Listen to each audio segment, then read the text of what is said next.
So yesterday was Faker's birthday, and the character is now around 4 years old, but as I was scrolling YouTube, I found this video that is playing on screen right now, which I will link below if you want to check it out, but his game has been finally revealed. Now I will state that I sorta knew that this game already got revealed due to the 3D models that are shown off in this video of the cast of characters we get to see. All it was a quick little thread going over each character and just their models. I was definitely lucky to find a Blue Sky post on it because I got rid of my Twitter, which makes finding this stuff a little bit harder now. But overall, the game looks pretty nice. It doesn't look bad. The models look great.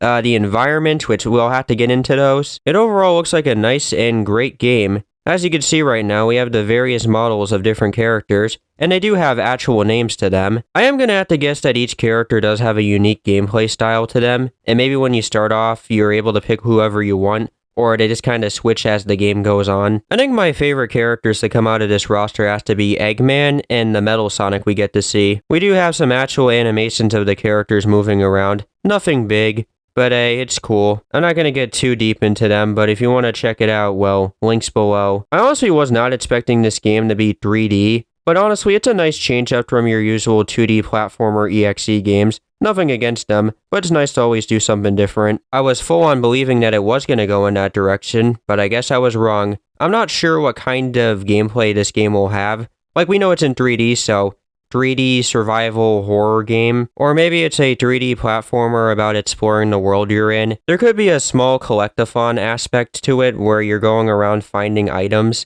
but what I do know is that once you get around to finding Faker or you stumble upon him, you gotta get away from him as fast as possible, so there is some sort of survival element to this game.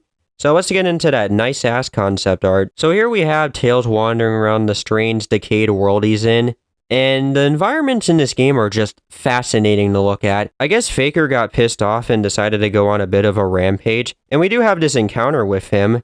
It's just so odd. Look at this one. Can you walk on these tree branches that seem to be leading onto the mountains? Or maybe I'm just not looking at it correctly, but it would be pretty interesting. We have Amy wandering around this decayed, destroyed city, which we've probably seen in the Sonic series before.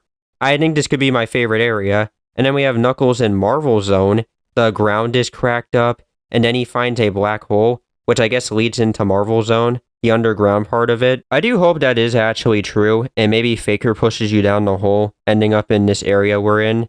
And we have whatever this place is supposed to be. At first, I didn't know where this area would be located, but it's probably a part of this area. This messed up version of Stardust Speedway with Metal Sonic. I'm guessing it is Stardust Speedway. It just looks somewhat familiar to it. And if these other images couldn't tell you, then I don't know what is. There's also this abomination of a mess going on. So overall, I really like the worlds in this game. They give off a messy, cramped feeling in certain areas, and I bet that was an intended choice, so good job on your part. This game might be fire, and I was definitely not expecting to cover it. So, yeah, if you want to check this out, well, like I said. So, I'll see you around, and bye.